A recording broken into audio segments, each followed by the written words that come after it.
너무 어려웠어요. 지난 시간에 우리는 도덕적 우월감을 가지고 다른 사람을 판단하고자 하는 유대인에게 공의로운 하나님의 심판이 임한다는 말씀을 우리가 살펴보았는데, 오늘 우리가 살펴볼 말씀의 요점은 지난 시간에 계속되는 말씀입니다. 그런데 하나님 앞에서는 율법을 들은 자가 의인이 아니고 율법을 행하는 자라야 의롭다 하심을 얻는다는 그런 말씀입니다. 우리가 오늘 이 말씀을 살펴보는 가운데 이 말씀을 통해서 우리에게 교훈하시는 하나님의 뜻이 무엇인지를 깨닫고 돌아가시는 귀한 시간 되시기를 바랍니다. 먼저 12절을 같이 읽겠습니다. 시작. 무릇 율법 없이 범죄한 자는 또한 율법 없이 망하고, 무릇 범죄한 자는 율법으로 말미암아 심판을 받으리라. 지난 시간에 우리는 도덕적 우월감을 가지고 다른 사람을 판단하고자 하는 유대인에게 공의로운 하나님의 심판이 임한다는 사실을 살펴봤는데, 오늘 유대인들이 이방인들을 판단할 때 그 근거가 되는 것이 뭐냐면 율법이라고 그랬습니다. 유대인들에게는 하나님의 택한 백성으로서 율법을 받았다는 것이 하나님의 언약적 백성이라는 신분 표지가 되었을 뿐만이 아니라, 이방인들보다 자기들은 율법을 가졌기 때문에 너희들보다 내가 우월하다는 그런 자긍심이 있게 되었습니다. 이처럼 율법의 소유 여부는 유대인 신분과 이방인 신분을 구정짓는 그런 표지가 되었습니다. 유대인들은요, 율법에 속한 자 이렇게 표현하고, 또 율법 안에 있는 자, 또 율법 아래 있는 자라는 이 표현들로서 율법 백성된 유대인의 신분을 나타내주고 있었습니다. 유대인들은 율법 백성의 신분을 가졌기 때문에 마땅히 율법을 준수하고 준행해야 할 언약 백성들입니다. 그들은 그 율법을 소유한 언약 백성된 것을 자랑하였고, 이런 의미에서 율법의 소유는 그들이 언약 백성에 속한 신분이라는 그 자긍심의 표지 역할을 했던 겁니다. 이와는 반대로 이방인은 율법 없는 자, 따라서 언약 밖에 있는 자들이라고 여겼습니다. 그것 때문에 유대인들은요, 율법 없는 그 이방인들을 죄인 취급했습니다. 그래서 예수님 시대에는 그 죄인이란 말이 이방인들이라는 말과 이꼬르예요. 이방인들은 곧 죄인, 자기들은 언약 백성 곧 죄인이 아닌 이런 모습으로 판단을 했습니다. 그러니까요, 도덕적으로 잘못됐기 때문에 죄인이 아니에요. 뭐 때문에? 율법을 소유하지 않았다는 이유만으로 이방인들은 죄인이 된 겁니다. 오늘 본문에 보니까 무릇 율법 없이 범죄한 자는 또한 율법 없이 망하고, 율법이 있고 범죄한 자는 율법으로 말미암아 심판을 받으리라 이렇게 말씀했는데, 인간은요, 범죄한 결과 멸망을 받을 수밖에 없고 심판을 받을 수밖에 없습니다. 오늘 범죄가 곧 죄잖아요. 이 죄라는 것은 헬라어로 하말티아라고 하는데, 관역에서 벗어나는 것, 화살을 쏘았을 때 관역에서 벗어나는 것을 죄라고 합니다. 그런데요, 그 헬라 세계뿐만이 아니라 유대 사상에서도 아주 이 죄라는 것, 하말티아라는 말은 굉장히 흔한 말인데, 보통 신성이나 관습의 법을 어기는 것을 죄다 이렇게 말을 했습니다. 또 망한다라는 표현이 있는데, 이것은요 본래 죽음과 사망에서 유래된 말입니다. 그러니까 죄를 범한 인상이 당한 궁극적인 운명은 망한다라는 겁니다. 그리고 심판을 받는다는 말은 최후 심판에서 부정적인 판결을 받아 정죄함을 받게 되는 것. 다시 말하면 최후 심판에서 하나님께서 위냐 아래냐 할 때 아래로 가는 것. 그러니까 하나님께서 영원히 분리되어서 영벌을 당하는 것을 오늘 이렇게 말하고 있습니다. 그런데 우리가 죽음 그러면 뭐냐면요, 하나님과의 분리가 죽음이에요. 엄격한 의미에서. 그러니까 하나님과 분리된 인생은 죽은 인생이야. 왜?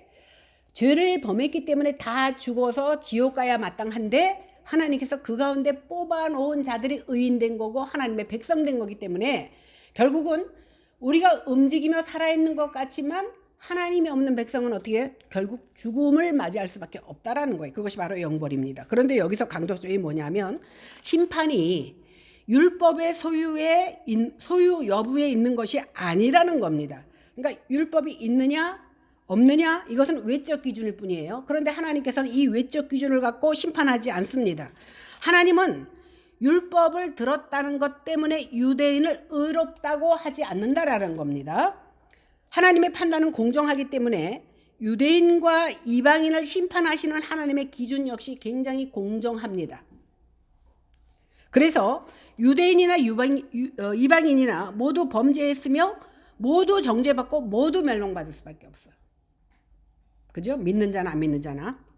율법이 없는 이방인이나 율법을 가진 유대인도 모두 망할 수밖에 없고 모두 심판을 피할 수가 없다라는 사실입니다. 타락한 이방인들이 모든 불의를 밥 먹듯이 행하면서도 그가 죄인지 모르고 있을 때 우리는 어떻게 했습니까? 유대인들은, 종교인은 어떻게 했습니까? 그들을 정죄하고 심판하게 했습니다. 그러니까 이 말은 뭐냐면 우리는 율법을 소유한 유대인, 언약 백성으로서 우월의식을 가지고 그들을 판단해도 된다라고 생각했던 겁니다. 그러다 보니까 그것을 빙자해서 우월의식을 갖는 것, 결국 유대 민족주의가 만들어낸 허황된 사상이라는 사실입니다. 그들 스스로 우월감을 가지고 이방인들을 판단하고 정죄했던 겁니다. 문제는 뭐냐면 아까 유대인들은 율법을 들은 것으로 심판받는 것이 아니라 그 율법을 행함으로 심판을 받는다고 이제 앞으로도 나오는데, 그러면 율법 없는 이방인들, 율법 없이 범죄했을 때 어떻게 율법 없이 망하게 되느냐, 이것을 생각해 봐야 됩니다.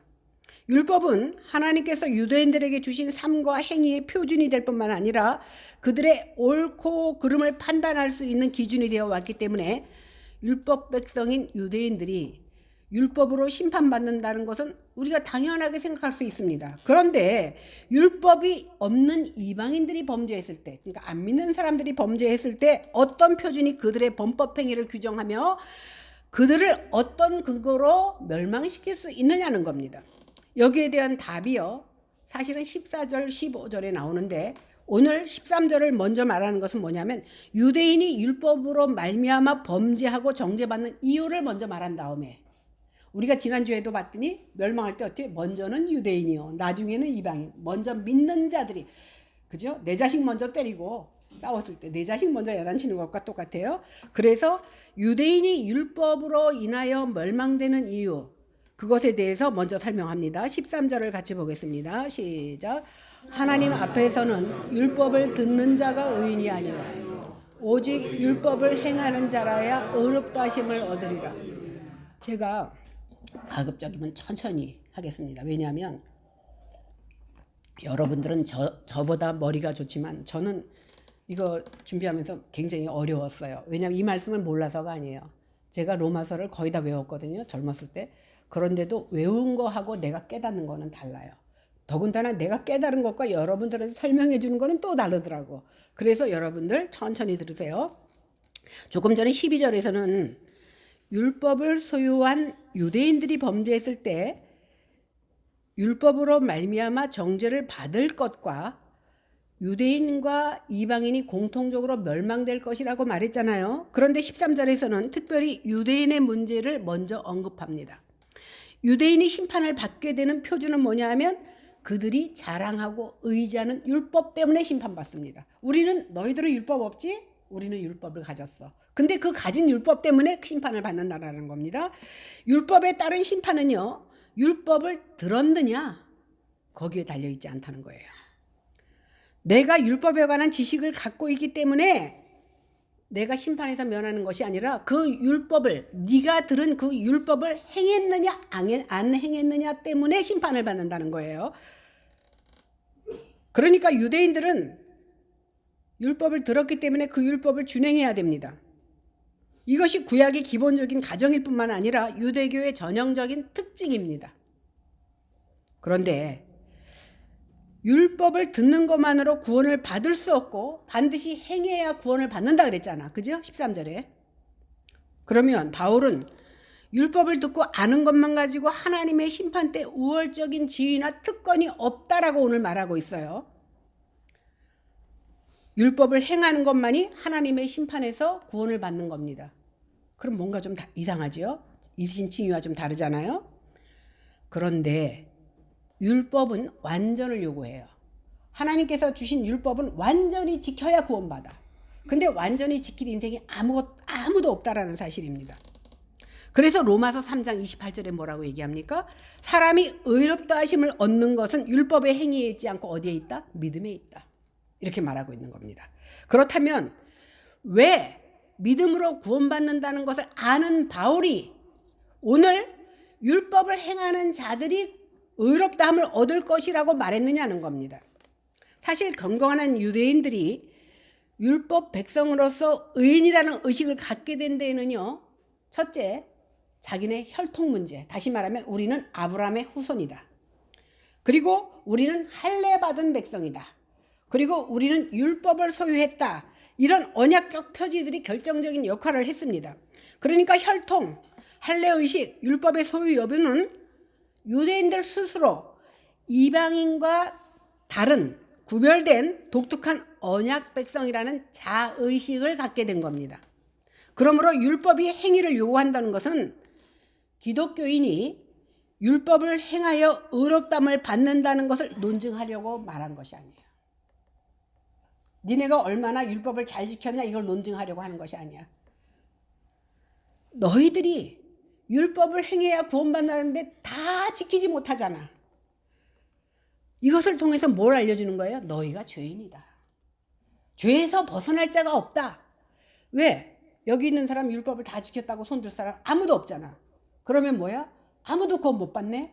이것은 뭐예요? 율법으로는 구원을 받을 자가 아무도 없다라는 것을 말하려고 하는 것이지, 여기서 행해야 구원을 받는다는 이 말은 율법을 지킬 사람은 아무도 없고 이러한 논리적 가능성은 현실 세계에서, 인류 세계에서 있을 수가 없습니다. 오늘 본문에서 의롭다함을 얻는다는 말을 가지고 뭐라 그러냐면 칭의라고 합니다. 칭의. 이 말은요, 로마서에서 처음 나와요.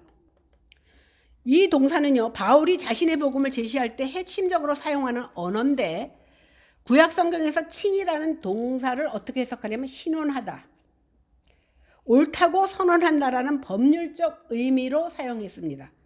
그런데 이 동사는요, 성경에서 법률적 의미보다는 공동체나 하나님에 대해서 바른 관계를 회복하는 일반적인 의미를 나타낼 때도 칭의라는 것을 사용했습니다.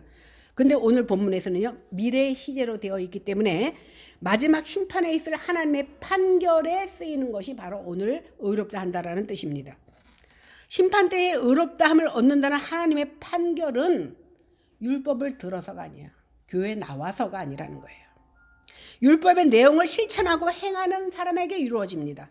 그러므로 율법을 소유한 것만으로는 충분하다고 생각하는 유대인들에게 그것을 논박하려는 목적으로 의롭다함을 얻는다. 무엇으로? 행위로. 그것을 말한 거예요. 그 말은 다시 말해서 뭐예요? 니네들은 율법 가지고 의롭다 됐고 너희들 의인이라고 생각했지? 너희들 생각이 잘못됐다라는 것을 오늘 논박하는 겁니다. 이해가 되죠? 14절 15절 보겠습니다. 시작. 율법 없는 이방인이 본성으로 율법의 일을 행할 때에는 이 사람은 율법이 없어도 자기가 자기에게 율법이 되나니 이런 이들은 그 양심이 증거가 되어 그 생각들이 서로 혹은 고발하여 혹은 변명하여 그 마음에 새긴 율법의 행위를 나타내요. 여기서 혹은, 이 말은요, 여기서 성경은 풀을 때 혹은 그랬지만 사실은 심지어로 해석하고 읽으시면 됩니다. 오늘 14절 15절에는 가로가 있거든요. 왜 그러냐면 삽입구로 간주해서 가로를 넣은 겁니다. 이제 율법을 소유하지 못한 이방인이 범죄했을 때는 어떤 판단의 기준으로 정죄를 받는가 하는 질문의 답입니다. 그러니까 아까 12절에 이어진 말이 14절 15절인데 그에 앞서 이방인을 무엇으로 판단하느냐에 앞서 먼저 유대인의 판단에 대해서 쓰고 나서 14절 15절을 쓴 겁니다. 바울은 12절에서 하나님의 심판이 공평하기 때문에 율법을 소유한 유대인이든 율법이 없는 이방인이 됐든 범죄로 정죄하기는 마찬가지라고 말씀했습니다.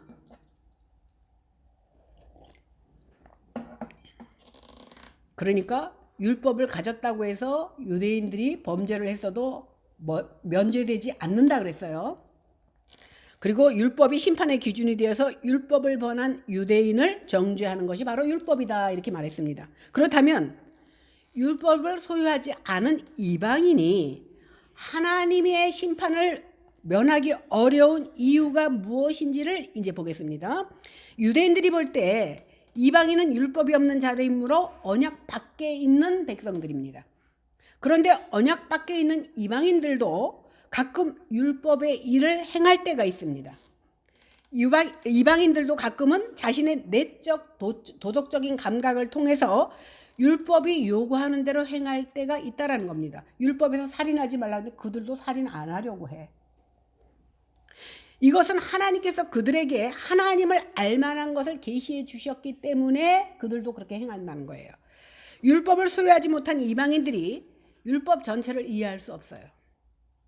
율법의 부분적인 내용들에 상응하는 행동을 그들은 할 수 있습니다. 그럼에도 불구하고 예를 들면 이방인들도 부모를 공경해. 이방인들도 도둑질 안 하려고 해. 간음을 정죄합니다. 그리고 대인관계에서 사실상 의로운 자들, 그런 사람들을 칭찬합니다. 예수 안 믿는 사람도 그렇게 한다는 거예요. 이렇게 바울이 선행하는 이방인들을 긍정적으로 평가하는 것은 그들의 선행을 칭찬하려는 데 있는 것이 아닙니다. 그들도 하나님의 정죄의 심판을 피할 수 없다는 것을 지적하기 위해서 오늘 이 말씀을 하고 있는 겁니다. 이방인들도 무엇이 선한 행동인지 분별할 만큼 충분한 내적 지식을 가지고 있다는 거예요. 교회 안 나와도. 그러므로 율법을 소유하지 못했다는 이유만으로 그 사람은 심판에서 면제된다? 나 율법 몰랐으니까. 죄 짓고 나서 나 몰랐어요. 그러니까 감해줍니까? 아니에요. 모르고 졌던 알고 졌던 법의 심판대 앞에 똑같이 심판을 받는다는 사실입니다. 그들이 비록 유대인처럼 모세의 성문화된 율법을 가지지는 못했지만 본성으로 가진 기준이 있는데 율법이 없어도 자기가 자기에게 율법이 된다고 말합니다. 그리고 양심의 증거가 된다라고 사도 바울은 말하고 있습니다. 모든 인류는 타락했지만 옳고 그름에 대한 본성적인 감각을 갖고 있기 때문에 양심과 이성은 정죄도 하고 변명합니다. 비록 양심은 절대적이지 않고 양심의 기준은 문화의 영향을 받기도 합니다. 케냐, 말리 이런 데 가면요. 말리 선교사님 제가 후원에 있었는데 그분 와서 얘기하는 거 보니까 좋은 거 딱 갖고 있으면 내가 가질게 하고 그 말도 안 하고 가져간대. 인슈알라? 너 나 이거 나에게 인수했으니까 너 복 받을 거야. 그럼 고맙단 말을 안 돼. 야 그러면 너 왜 고맙단 말을 안 하냐? 그러면 복은 네가 받을 건데 왜 내가 고맙다 그러냐? 참 이상한 원리죠. 그러니까 문화에 따라서 사람의 사상은 다를 수 있어요. 그러나 하나님의 법은 일정하다라는 겁니다. 왜? 하나님께서 사람의 마음에 새겨놓으신 도덕, 그 법 때문에 선과 악의 토대는 남아있고 사회에서 상당한 정의를 이루어갈 수 있는 여지도 있다라는 겁니다. 그래서 양심이라는 것이 뭐냐면 하나님께서 타락한 인류에게 남겨놓으신 그 남은 흔적, 하나님의 형상의 흔적이 바로 양심이라는 거예요. 그것 때문에 그들의 과거의 행동뿐만이 아니라 미래의 행동까지도 비평적으로 평가하게 만드는 도덕적 안내자의 역할을 하는 것이 바로 양심입니다.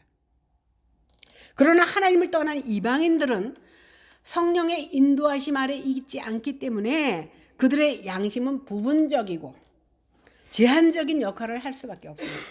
믿는 자들은 말씀이라는 그 표대가 있기 때문에 말씀에서 어긋나는 것은 내가 신앙의 양심이 어긋나지만 그들에게는 그 표대가 없기 때문에 제한적일 수는 있다라는 겁니다.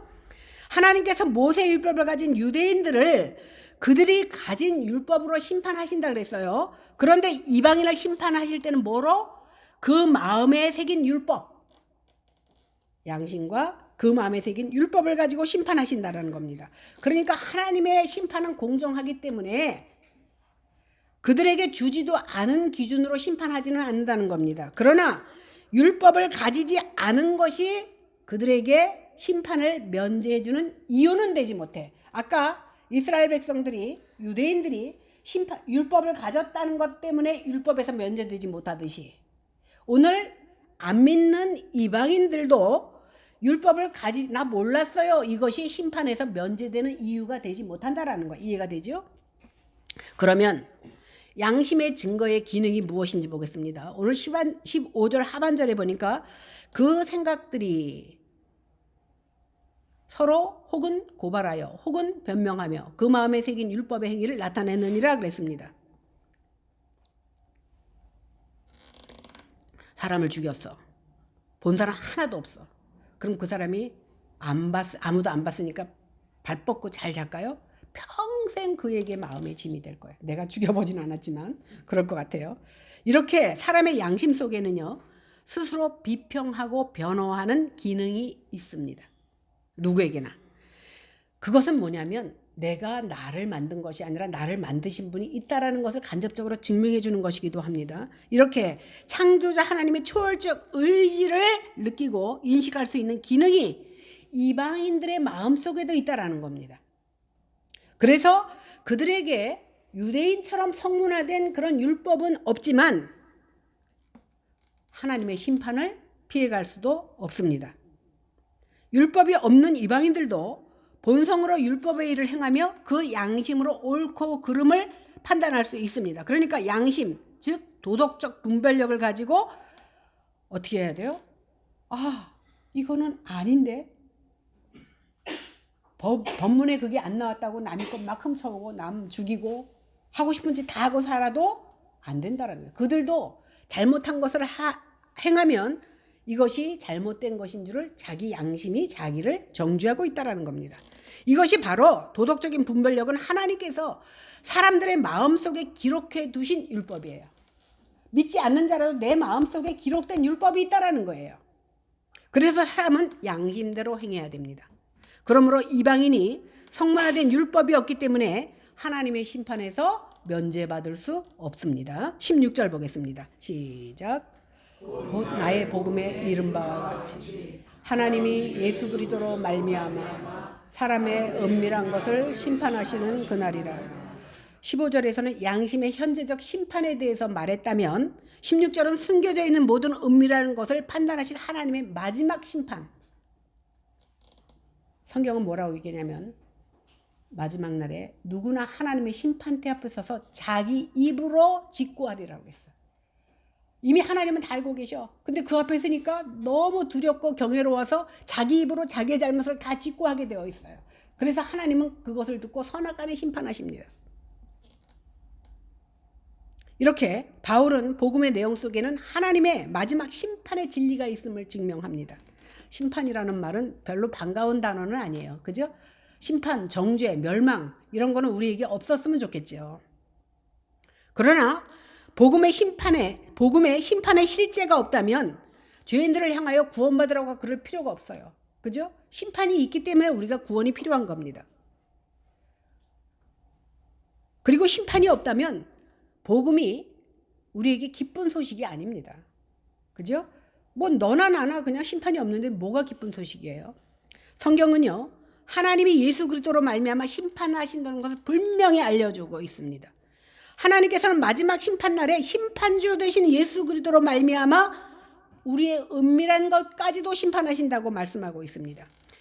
마지막 심판 때에는요, 사람들의 감추어진 모든 비밀이 드러나지 않을 것이 없습니다. 하나님께서는 사람들의 마음에 품은 비밀들을 모두 알고 계십니다. 마지막 심판 때에 하나님께서는 그 사람의 신분을 가리지 않고 그들의 외적 행동뿐만이 아니라 그들의 내면적 성품과 동기까지 복음의 기준으로 공평하게 심판하신다는 사실입니다.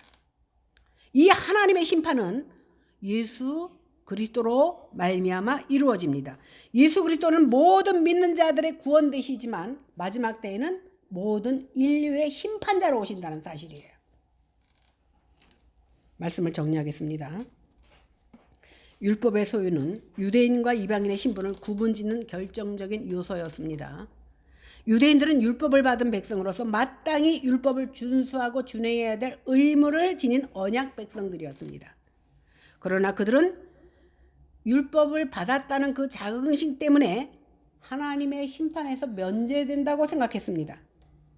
유대인들의 오류는 그들이 의지하고 자랑했던 율법이 마지막 날에 그들을 심판하는 엄정한 잣대가 된다는 사실을 망각해버린 겁니다. 율법을 받은 유대인들은 그 율법으로 말미암아 심판을 받습니다.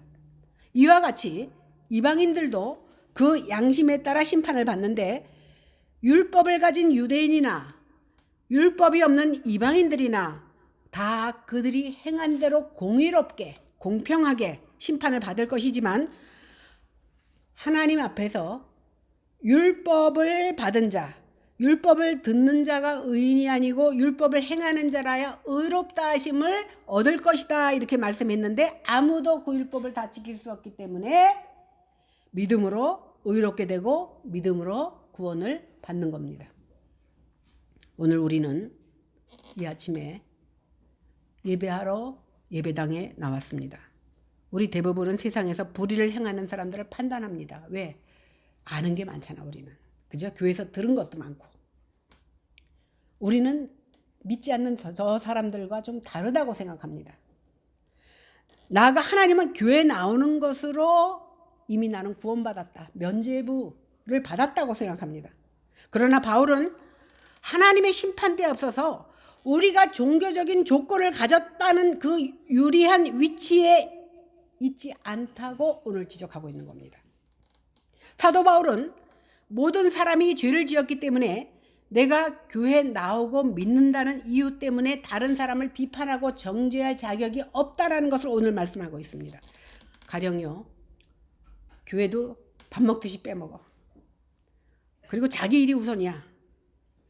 그리고 지각도 해. 봉사는 안 하고 뺀질뺀질해. 그러면 어떻게? 앞에서 말은 못하고 뒤에서 아유, 교회 나온 사람이 저게 뭐냐 그러고 우리는 정죄할 수 있다라는 거예요.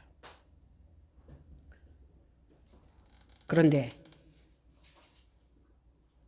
누군가를 향하여 내가 정죄하고 있다면 나 역시 위험한 자리에 서 있다라는 사실입니다. 내 종교적인 열심이 도리어 나를 넘어지게 만든다라는 거예요. 그래서 우리에게 절대적으로 복음이 필요합니다.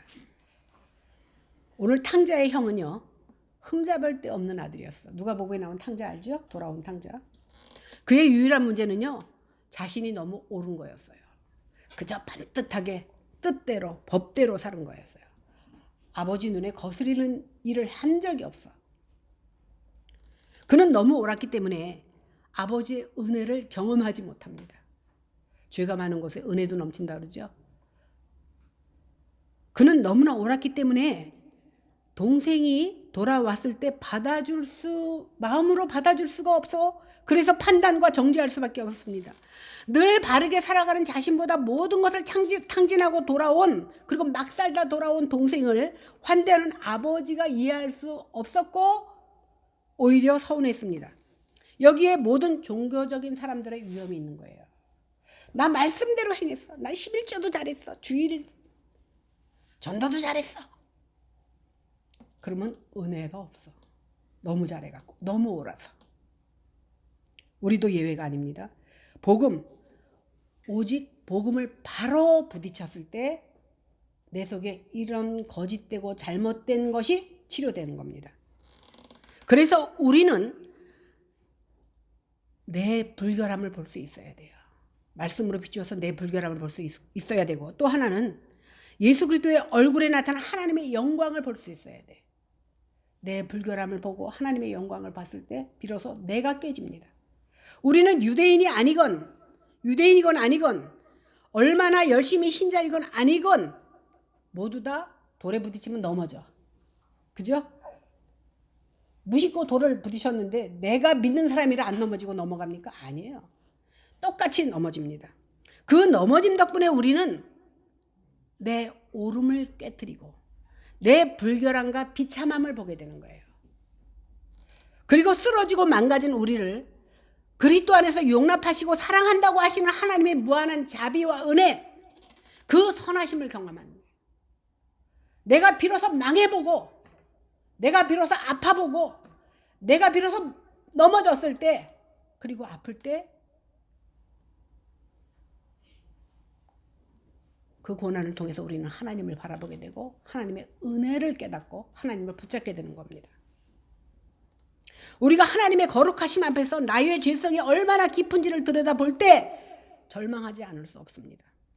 그 절망을 통해서 비로소 나의 나약함을 실감하고 주님을 바라보게 되는 겁니다. 우리 구주 예수 그리스도께서 십자가의 죽으심으로써 그를 모든 믿는 자에게 값없이 주어지는 은혜로 메꾸어질 수 없는 그 엄청난 간극을 채워주신다는 사실을, 그 은혜를 깨닫게 되면 비로소 진정한 믿음이 내 안에 들어오고, 그 진정한 믿음이 내 안에 들어왔을 때 우리는 행위로 나타나는 거예요. 행위로. 목사한테 잘 보이려고 오늘 이거 해야지, 우리 성도들한테 칭찬받으려고 이거 해야지가 아니라, 내가 하나님의 은혜를 받고 그 은혜에 감격하여 나의 죄성을 깨닫고 나면 그 믿음 때문에 하나님의 일을 행하지 않고는 견딜 수 없는 믿음이 된다라는 거예요. 그래서 그 은혜를 깨닫게 될 때 비로소 진정한 믿음의 열매인 순종의 행위를 거둘 수 있게 되는 겁니다. 종교적인 사람에게 복음이 필요한 이유가 이겁니다. 너무 반듯하고 옳지만 그 안에 하나님의 은혜를 경험하지 못했다면 자기 자신을 깨뜨리는 아픔이 있어야 됩니다. 이 복음만이 우리를 판단과 정죄가 아닌 사랑과 용납으로 사람을 대하게 되고 우리를 은혜의 공기를 호흡하는 교회로 만들 수 있는 역할을 하게 만든다는 겁니다. 내가 죽어지지 않고서는 이 공기가 은혜의 공기가 아니라 정죄의 공기, 판단의 공기가 될 수밖에 없다는 겁니다. 이 시간 성령 하나님께서 우리에게 은혜를 베푸셔서 이 말씀을 깨닫는 은혜가 각 사람에게 임하기를 원합니다. 그래서 우리는 더욱더 주의 말씀 앞에 낮아지고 주님이 허락하시는 말씀을 행하는 자들이 되어서 비록 적은 교회지만 오직 하나님을 높이고 하나님께 영광 돌리는 저와 여러분들이 되시기를 주님의 이름으로 간절히 축원합니다. 기도하겠습니다. 주님, 오늘도 귀한 말씀을 통하여서 저희들에게 깨달음을 허락하시는 아버지 하나님 감사합니다. 복음에 비추어 볼 때 나의 죄악이 얼마나 추하고 악한지를 깨닫게 하여 주시옵소서. 그리고 하나님의 영광과 거룩함 앞에 우리는 낱낱이 무릎 꿇게 하시고 그 은혜를 체험함으로 말미암아 나 같은 것을 죽이지 아니하시고 살려주신 그 하나님의 은혜 때문에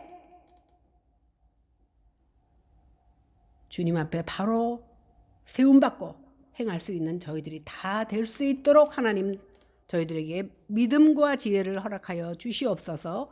감사드리며 예수님 이름으로 기도했습니다. 아멘.